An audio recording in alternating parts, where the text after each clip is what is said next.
오늘 우리가 나눌 은혜의 말씀은 마태복음 4장 4절 말씀입니다. 마태복음 4장 4절 말씀 다 같이 봉독하시겠습니다. 예수께서 대답하여 이르시되 기록되었으되 사람이 떡으로만 살 것이 아니요 하나님의 입으로부터 나오는 모든 말씀으로 살 것이라 하였느니라 하시니. 아멘.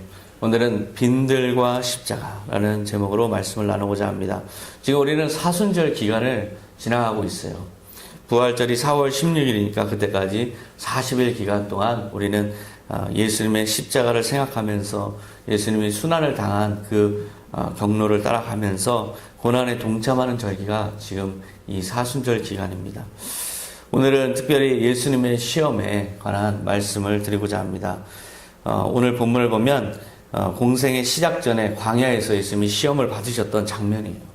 제가 작년 이맘때 3주에 걸쳐서 예수님의 3가지 시험에 대해서 설교를 한 것이 유튜브 영상에 올라와 있습니다. 첫 번째 설교는 사람은 무엇으로 사는가? 두 번째 설교는 하나님을 시험하지 말라. 세 번째 설교는 나의 영혼이 가는 길이라는 말씀입니다. 오늘은 이 질문을 이 질문에서 좀 더 나아가서 이 질문에다가 이 3가지 시험에다가 하나의 질문을 더 얹고자 합니다. 예수님의 시험을 우리가 묵상하고자 할 때 지금 이 3가지, 즉 제가 설교했던 3가지 말씀뿐만 아니라 저는 오늘 이 질문을 던지고 싶어요. 시험은 과연 광야에서 끝났는가? 시험은 광야에서 예수님이 사단으로부터 3가지 시험을 받음으로써 시험이 끝났는가? 저는 그 시험은 예수님이 십자가에 달리는 그 순간까지 계속됐다고 생각하고 있습니다. 그래서 예수님의 시험이 어떻게 조금 더 심화되고 또 더 집요해지고 더 어려워졌는지를 우리가 따라가면서 그것을 극복하신 예수님의 시험을 극복하시는 모습을 따라가면서 우리가 받는 시험을 극복하기 위한 지혜를 주님으로부터 얻을까 합니다. 예수님은 40일을 밤낮으로 금식하신 후에 줄이신 상태에서 시험을 받으셨어요. 사단은 내가 만일 하나님의 아들이거든 명하여 이 돌들로 떡덩이가 되게 하라. 바로 그 시험에 대해서 오늘 본문의 말씀으로 예수님께서 답하셨던 것이죠. 예수께서 대답하여 이르시되 사람이 떡으로만 살 것이 아니요 하나님의 입으로부터 나오는 모든 말씀으로 살 것이라. 하나님의 말씀으로 사는 것이지 우리가 하나님의 말씀을 힘입어 사는 것이지 사람의 손으로 만든 떡으로 사는 것이 아니다. 그렇게 예수님이 그런 말씀으로 이 첫 번째 시험을 이기셨어요. 그렇다면 그 첫 번째 시험은 거기서 끝났는가? 저는 그렇게 생각하지 않아요. 예수님은 공생의 3년 동안 이 시험이 계속되었어요. 먹고 사는 문제, 이 떡에 관한 문제로 계속해서 예수님은 시험을 당하셨는데요. 그 시험은 조금 더 새로운 방식으로, 조금 더 집요하게, 조금 더 어려운 문제로 계속해서 예수님을 괴롭히고 예수님께 그런 시험이 계속 다가왔어요.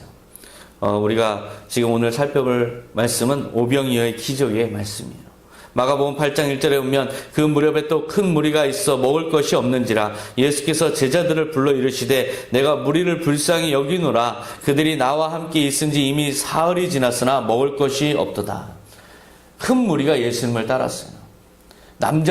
성인 남자만 5,000명이었어요.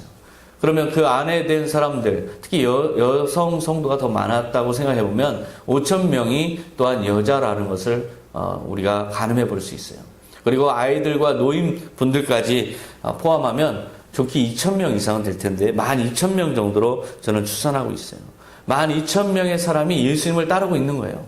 들판에서 사흘이나 따르지만 먹을 것이 없는 상태. 그러니까 공식적으로 먹을 것이 제공되지 않은 상태에서 사흘을 예수님을 따라다닌 거죠. 그 사람들이. 자, 그런 상황에서 예수님은 그들을 불쌍히 여기시는 마음에 이 말씀을 하신 거예요. 내가 무리를 불쌍히 여기노라. 이미 사흘이 지났으나 먹을 것이 없도다. 예수님이 무리를 향한 사랑의 마음이 여기서 드러나고 있어요. 마가복음 8장 3절에 보면 만일 내가 그들을 굶겨 집으로 보내면 길에서 기진하리라. 그 중에는 멀리서 온 사람들도 있느니라. 그 사람들이 그대로 만약에 먹을 것을 주지 않고 돌아가게 한다면 기진할 텐데 특히 멀리서 온 사람은 어찌 되겠느냐. 예수님이 그 사람들, 멀리서 온 사람까지도 배려하시는 그 마음이 오늘 본문에 나와 있어요. 제자들은 이 예수님에게 하나의 제안을 해요. 이 사람들을 마을이나 촌락에 가서 보내서 알아서 그들이 사 먹게 하면 어떻겠습니까? 우리가 이 사람들을 위해서 준비할 수는 없습니다. 근데 이 사람들이 각자 알아서 사 먹게 하면 어떻겠습니까? 바로 합리적인 방법이죠. 이 문제를 해결할 수 있는 가장 좋은 방법이죠. 자발적으로 따라왔으니 자발적으로 알아서 먹을 것은 챙기게 하는 것이 어떻겠습니까? 예수님은 그것에 대해서 반대하면서 새로운 의견을 제시해요. 마가복음 6장 37절에 보면 대답하여 이르시되 너희가 먹을 것을 주라 하시니 여짜오되 우리가 가서 200데나리온의 떡을 사다 먹이리이까. 너희가 먹을 것을 주어라.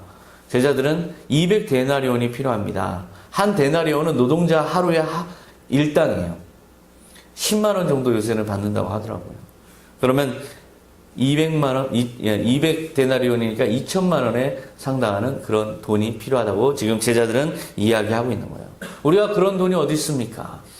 우리가 그럴 능력이 어디 있습니까? 주님, 이것은 불가능한 일입니다. 그저 우리가 가지고 있는 거 다 까보아도 물고기 2마리와 보리떡 5개밖에 없습니다.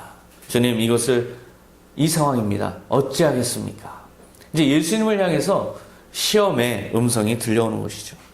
시험 당하셨을 때, 예수님이 광야에서 시험 당하셨을 때 예수님께서 줄이신 것이 문제였지만 이제는 따르는 자 12,000명이 줄인 것이 새로운 문제로 심화됐어요.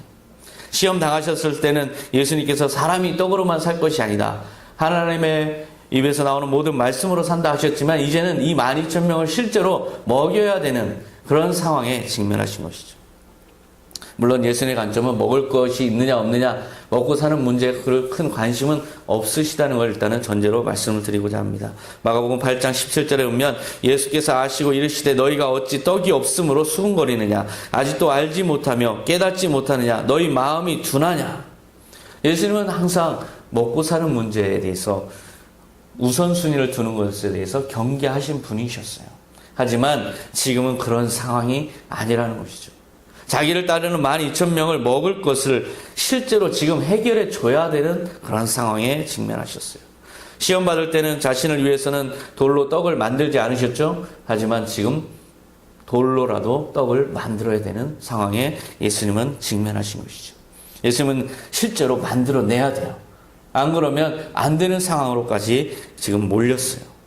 예수님을 따르는 무리를 먹이기 위해서, 하나님의 영광을 드러내기 위해서, 내가 하나님의 아들임을 보여주시기 위해서 예수님은 지금 돌로라도 떡을 만들어야 되는 그러한 시험에 봉착한 것이죠. 누가복음 9장 14절에 예수님께서 말씀하세요. 제자들에게 이르시되 때를 지어 한 50명씩 앉히라 하시고 예수께서 떡 5개와 물고기 2마리를 가지사 하늘을 우러러 축사하신 후에 떼어 제자들에게 주어 무리에게 나누어 주게 하시니. 예수님의 놀라운 방식의 기적이 일어나는 순간입니다. 기진한 무리를 향한 하나님의 사랑이 나타나는 이 들판의 공동 식사를 한번 상상해 보세요. 12,000명이 예수님이 제공하신 그 식사를 지금 경험하고 있어요. 누가복음 9장 17절에는 먹고 다 배 불렀더라. 그 남은 조각을 12바구니에 거두니라. 이 거대한 들판에서 그 12,000명을 다 먹이시고도 12광주리가 남았어요. 12광주리가 남았다는 게 무슨 의미예요? 아무리 그 사람들이 배불리 먹고 또 먹어도 그래도 다 못 먹었다는 거예요. 다함이 없는 하나님의 놀라운 능력을 예수님께서 그렇게 보여주시면서 첫 번째 시험에서는 사람이 떡으로만 살 것이 아니다 라고 말씀하셨지만 떡에 관한 문제에서도 하나님의 능력이 나타날 수 있다는 걸 보여주신 것이죠. 이러한 능력을 행하실 수 있었던 예수님이신데 마귀가 광야에서 떡을 만들어서 줄인 배를 채우라고 시험했을 때 못하실 분이 아니셨던 거죠. 그때는 못해서 안 하신 게 아니었어요. 나의 모든 삶은 하나님의 영광을 위해서다. 그렇다면 지금 광야에서 12,000명을 먹이신다는 것, 이것은 하나님의 영광을 위해서 하나님에게 기도를 하고 그리고 축사하신 후에 하나님의 영광을 드러내는 그런 일을 하셨기 때문에 이것은 하나님의 영광을 드러내는 일, 그 사명과 일치하는 그런 역사였어요. 첫 번째 시험에 대한 답은 마귀에게 충분히 전달이 됐죠. 나는 할 수 있었지만 하나님의 영광을 위해서 내가 그것을 안 한 것이다. 나는 말씀으로 산다. 그래서 말씀하심으로 이제 12,000명을 먹이셨어요. 이렇게 주님께서는 새로운 시험에 봉착했지만 그 능력으로 이 시험을 가볍게 넘으셨는데요. 사실은 이것이 진정한 시험은 아니었어요. 그 이후에 정말 시험이 다가와요. 이 많은 사람들이 놀라서 이렇게 우리를 먹이실 수 있는 분이라면 우리의 지도자로 추대할 만하다. 그래서 몰려드는 거예요. 요한복음 6장 14절에 그 사람들이 예수께서 행하신 이 표적을 보고 말하되 이는 참으로 세상에 오실 그 선지자라 하더라. 예수님 12,000명이 줄여서 기진할까 해서 사랑으로 먹이셨지만 이 사람들은 지금 돌변했어요. 이 예수님을 왕으로 세우려고 하는 거예요. 사단이 그 틈바구니를 파고 들어서 다시 이 사람들로 하여금 예수님을 시험하는 도구로 지금 활용하고 있는 것이죠. 예수님에게 너가 왕이 될 수 있어. 바로 내가 천하 만국의 영광을 보여줄 수 있다는 게 바로 이것이야. 너가 여기서 이 사람들을 다스리고 이 사람들과 하나님의 나라를 이룬들 이것이 하나님의 뜻과 뭐가 배치되는 것일까? 바로 그 시험에 예수님이 직면한 것인 것입니다. 예수님은 어떤 태도를 주셨을까요? 요한복음 6장 26절에 보면 예수께서 대답하여 이르시되 내가 진실로 진실로 너희에게 이르노니 너희가 나를 찾는 것은 표적을 본 까닭이 아니요 떡을 먹고 배부른 까닭이로다. 정확하게 그 시험의 본질을 직시하셨어요. 지금 이 사람들이 하나님의 놀라운 능력을 체험하고 하나님께 영광을 돌리면서 하나님의 아들인 자신에게 구원을 요구하면서 오는 것이 아니라 단지 떡을 보고 오는구나. 먹고 사는 문제를 해결할 그런 사람으로 보고 오는구나. 사실상 예수님은 여기서 못 이기는 척하면서 사람들의 추대를 받아들이면 앞으로 상당한 정치적 영향력을 발휘할 수 있어요. 그리고 이 사람들을 실제로 가난에서 극복시켜줄 수도 있어요. 하지만 예수님은 사람들의 기대에 부응하려 애쓰지 않으셨어요. 사람들의 열광에 편승하지 않으셨어요. 오히려 거리를 두면서 이에 대해서 반박하면서 이것을 오히려 예수님의 또한 하나님의 진리의 말씀을 전할 수 있는 절호의 기회로 삼으셨어요. 그래서 요한복음 6장 27절에 말씀하신 거죠. 썩을 양식을 위하여 일하지 말고 영생하도록 있는 양식을 위하여 하라. 너희가 지금 내가 준 이 양식의 선물을 받고 이 양식을 집중해서 이것을 다시 우리가 줄이지 않게 해달라 하면서 오지만 그 양식에 집중하지 말아라. 바로 그것을 제공하실 수 있는, 무한하게 제공하실 수 있는 그 하나님을 바라봐라. 바로 그런 말씀이신 거예요. 너희가 양식을 위해 나를 따른다면 그것은 썩어 없어질 부질없는 양식이다. 하지만 하나님의 아들을 믿음으로 영원한 생명을 구한다면 영원한 양식을 얻게 된다. 그 메시지를 전하신 후에 예수님은 그 모든 무리의 유혹을 뒤로한 채 홀로 빈들로 가셨어요. 요한복음 6장 15절에 그러므로 예수께서 그들이 와서 자기를 억지로 붙들어 임금으로 삼으려는 줄 아시고 다시 혼자 산으로 떠나가시니라. 결국 광야에서 돌 하나를 놓고 봤던 시험은 거기서 끝나지 않은 거예요.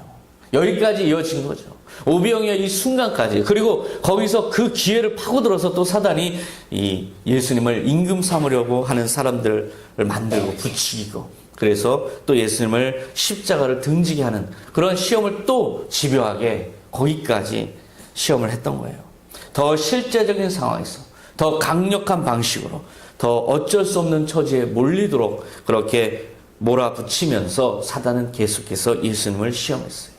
예수님의 태도는 어떤 것이었을까요? 항상 그럴 때마다 홀로 빈들을 찾았어요. 그 빈들이란 무엇일까요? 그 빈들은 바로 하나님 앞으로, 십자가 앞으로, 하나님께로 더 가까이, 바로 하나님을 놓치지 않았어요. 그 모든 순간에 예수님은 하나님을 놓치지 않았어요. 우리가 하나님의 축복을 경험하면 우리는 좀 거의 그때가 위기라고 할 수가 있어요. 하나님의 축복을 경험하면 그 축복으로 물질이 많이 벌리든지 아니면 형통케 되든지 아니면 사람을 얻게 되든지 하면 바로 그 얻게 된 거에 주목이 돼요. 그러면서 자칫 그 물질에 우리의 모든 기도의 제목이 다 쏠리는 경향이 있어요. 그쪽으로 관심이 가는 거죠. 그러면 그 물질을 주신 그 축복을 무한으로 공급해 줄 수 있는 영원한 생명, 영원한 양식을 주실 수 있는 하나님을 우리 놓칠 수가 있어요. 제가 만약에 우리 아이에게 아주 좋은 선물을 줬는데 이 아이가 이 선물을 바라보면서 이 선물 와 앞으로도 계속 이 선물 계속 줘야 돼 한다면 그것은 걱정스러운 일이죠. 그 아이가 걱정되죠. 이 아이가 이 선물을 받아들고 너무나 감격해서 선물을 집어 던진 채 이 선물을 주신 아빠를 향해서 달려와서 품에 안겨서 아빠 사랑합니다 고백하는 것이 올바른 모습이죠. 바로 우리의 모습도 바로 그런 것입니다. 우리가 주님의 축복을 받을 때 우리는 그 축복의 결과물에 눈이 멀 수가 있어요. 그때가 조심해야 될 때입니다. 바로 그때가 그 모든 축복을 뒤로 한 채 십자가 앞으로 하나님 앞으로 나아가야 될 그 시점이라는 것입니다.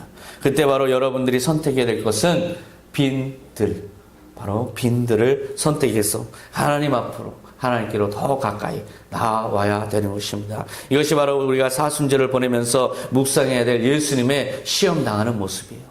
우리에게도 그런 시험이 다가올 때 여러분만의 빈들을 항상 마련해 주시기 바랍니다. 예수님은 그렇게 시험을 당할 때마다 빈들로 가서 다시 하나님께로 다시 십자가 앞으로 그렇게 가셨는데요. 이러한 예수님의 모습에도 불구하고 사단은 계속해서 순간순간 예수님을 어떻게든 넘어뜨려서 이 십자가의 위대한 사명을 감당하지 못하도록 그렇게 방해를 놨어요. 사단은 집요하게 예수님을 따라다니면서 예수님을 추종하는 연약한 사람들을 계속 부추겨서 결국 그 사명을 감당할 수 없도록 하셨는데요. 더 큰 시험이 다가오고 있었어요. 마태복음 21장 9절에 보면 앞에서 가고 뒤에서 따르는 무리가 소리 높여 이르되 호산나 다윗의 자손이여 찬송하리로다 주의 이름으로 오시는 이여 가장 높은 곳에서 호산나 하더라. 예루살렘에 입성하실 때 예루살렘이 완전히 뒤집혔어요. 완전히 들썩들썩하는 거예요. 메시아가 온다. 우리가 그토록 기다리던 하나님의 아들, 우리의 왕이 온다. 주님의 이름으로 오시는 이여. 이것은 극존칭이에요.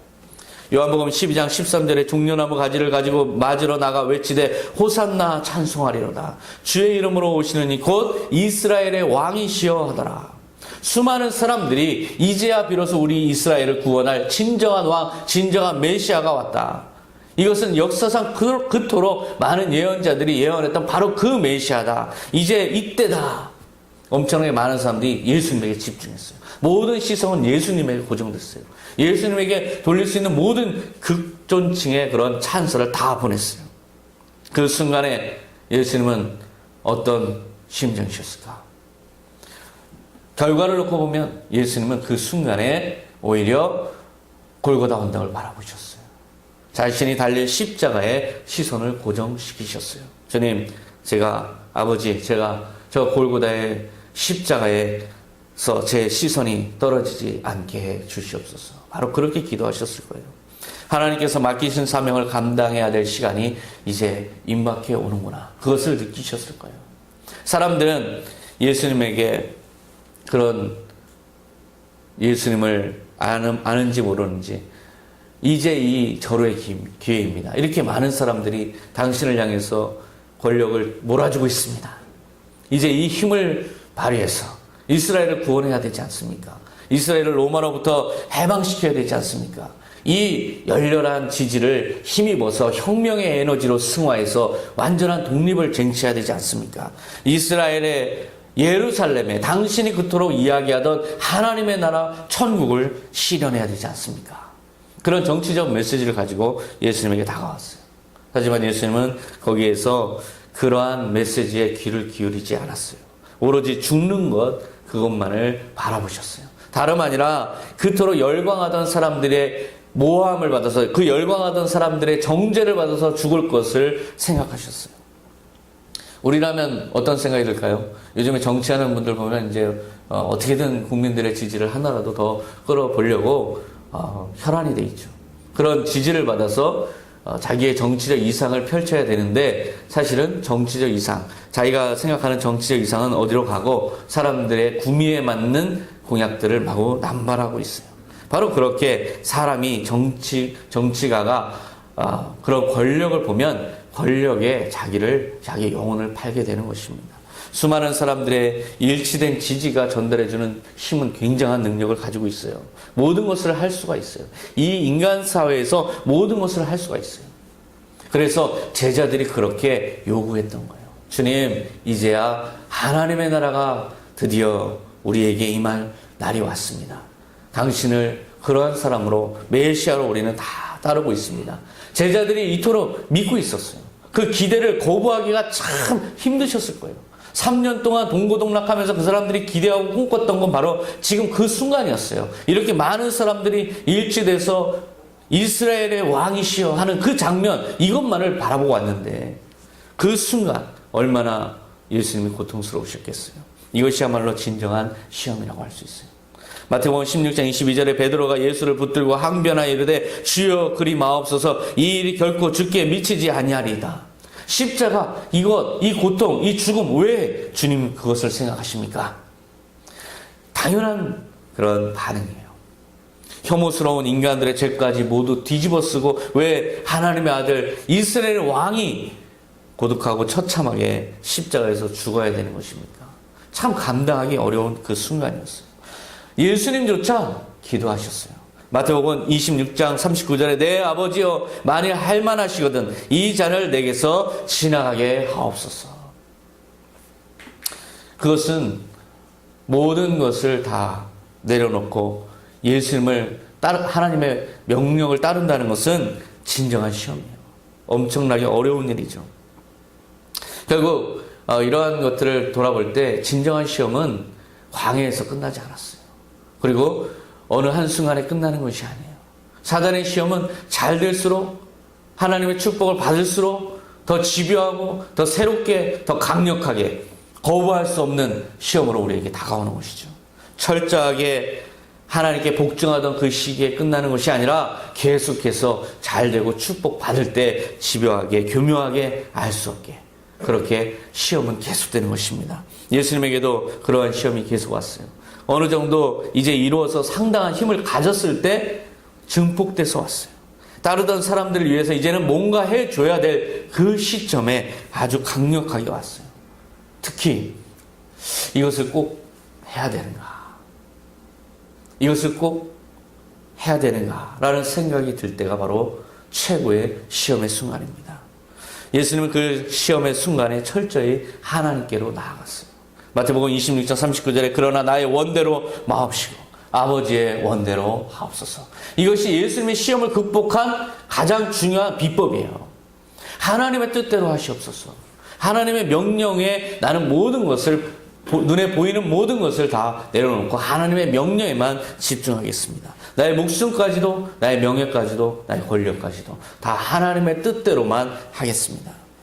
하나님을 등지게 하려고 끝까지 달려드는 사단을 따돌리고 십자가를 향해서 마지막 전력 질주하던 그 예수님의 메시지, 예수님의 그 다짐은 바로 이 한 기도에 나와 있어요. 아버지의 뜻대로 하시옵소서. 그런데 정말 이제 예수님에게 마지막 절체절명의 시험이 다가왔어요. 예수님께 주어진 마지막 시험은 빌라도 앞에서였어요. 마지막 생존의 기회. 최종 시험이라고 할 수 있어요. 요한복음 19장 10절에 빌라도가 가로되 내게 말하지 아니하느냐 내가 너를 놓을 권세도 있고 십자가에 못 박을 권세도 있는 줄 알지 못하느냐. 이제 정말 선고가 떨어지는 그 순간이에요. 이제는 돌이킬 수가 없어요. 빌라도에 의해서 형이 확정되면 이제는 십자가를 지는 길밖에 없어요. 여기서는 더 이상 되돌릴 수가 없어요. 마음을 고쳐 먹어도 이제는 어려운 거예요.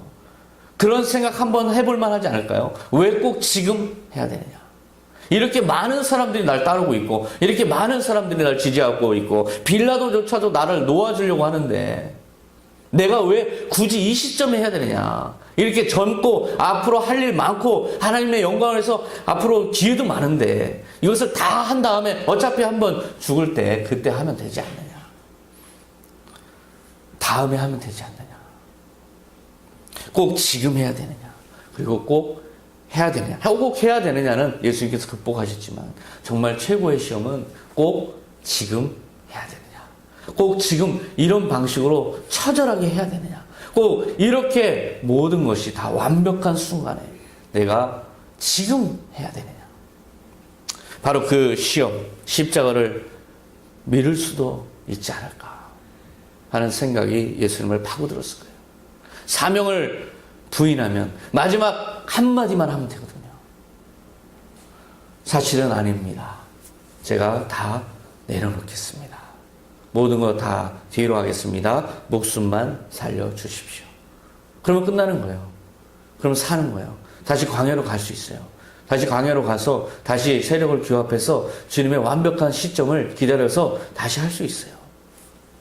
하지만 예수님은 그 시점에 그 마지막 시험을 완벽하게 승리로 장식하셨어요. 요한복음 19장 11절에 예수께서 대답하시되 위에서 주지 아니하셨더라면 나를 해할 권세가 없었으리니 그러므로 나를 내게 넘겨준 자의 죄는 더 크니라 하시니, 위에서 주신 권세가 아니었으면 네가 나를 죽일 수 없었을 것이다. 고로 위에서 지금 명령하시는 그 명령이 있기 때문에, 그게 지금이기 때문에 지금 아무리 가장 최고의 영광스러운 순간이지만 나는 이 길을 갈 수밖에 없다. 그것이 바로 예수님의 마지막 시험의 통과의 장면이에요. 예수님을 따르던 많은 사람들이 결국은 커다란 시험 덩어리임을 깨달으셨어요. 그들의 열광이 변해서 결국 저주와 정죄가 될 것이라는 것을 알고 계셨어요. 오직 그 모든 것을 가능케 하시는 하나님에게만 집중하시는 그 마지막 시험을 이기시는 주님의 모습, 우리가 닮아야 하는 모습입니다. 사람들이 가장 많이 열광할 때 가장 열심히 십자가를 향해서 달려가신 예수의 모습, 그 십자가는 바로 우리를 위한 십자가였어요.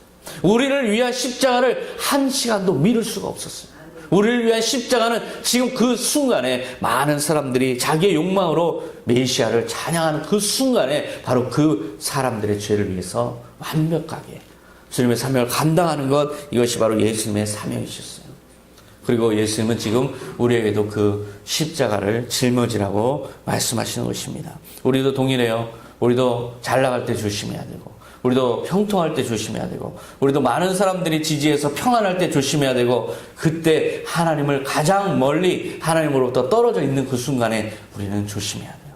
가장 건강할 때 조심해야 되고, 그럴 때 오히려 빈들을 찾아서 주님의 십자가 앞으로 나오는 것, 이것이 시험을 이기는 가장 완벽한 방식입니다. 마가복음 8장 34절에 누구든지 나를 따라오려거든 자기를 부인하고 자기 십자가를 지고 나를 따를 것이니라. 주님께서 그렇게 우리에게 말씀하신 것입니다. 여러분의 빈들은 어디입니까? 빈들 하나씩은 마련해 줘야 돼요. 저는 이 은평구의 빈들이 바로 우리 선한청지교회라고 생각해요. 항상 문이 열려 있어요. 항상 언제든 기도의 자리가 주어져 있어요. 언제든지 이 빈들에 나와서, 어디 혼자 조용히 주님을 만날 공간이 어디 있겠어요?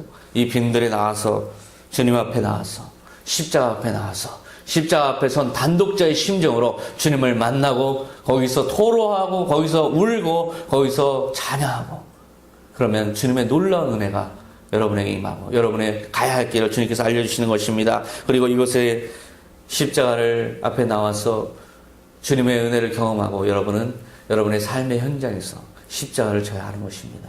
그것이 바로 여러분이 사역해야 될 것이고, 그것이 여러분이 숨겨야 될 것이고, 거기서 주님의 영광을 드러내야 될 사명의 자리입니다. 바로 여러분의 삶의 현장에서 또한 자기 십자가를 지고 예수님을 따르시기 바랍니다. 이렇게 빈들과 십자가를 우리가 잃지 않는다면 우리는 어떠한 시험 가운데서도 예수님을 따라서 그렇게 시험을 이기고 능히 주님 앞에 올바른 모습으로 설 줄로 믿습니다. 기도하겠습니다. 하나님 아버지 감사합니다. 우리는 너무나 연약하여서 날마다 쓰러지고 넘어집니다. 우리가 쓰러지고 넘어지는 것은 우리가 힘들고 어려워서일 때보다는 우리가 너무나 평안할 때, 아무 일 없을 때, 내 마음 가운데 꼭 해야 되느냐라는 생각이 들 때, 꼭 지금 해야 되느냐라는 생각이 들 때, 꼭 이렇게 해야 되느냐라는 생각이 들 때, 바로 그때가 가장 큰 시험의 순간입니다. 주님, 그때 주님을 바라보게 하여 주시옵소서. 빈들로 나와서 주님을 만나게 하여 주시옵소서. 십자가 앞에 다시 서게 하여 주시옵소서. 그리함으로 모든 십자가의 사명을 감당하신 주님의 모습을 닮아 주님께 영광 돌리는 우리가 온전한 선한 청지가 되도록 인도하여 주시옵소서. 감사드리며 예수님의 이름으로 기도하옵나이다. 아멘.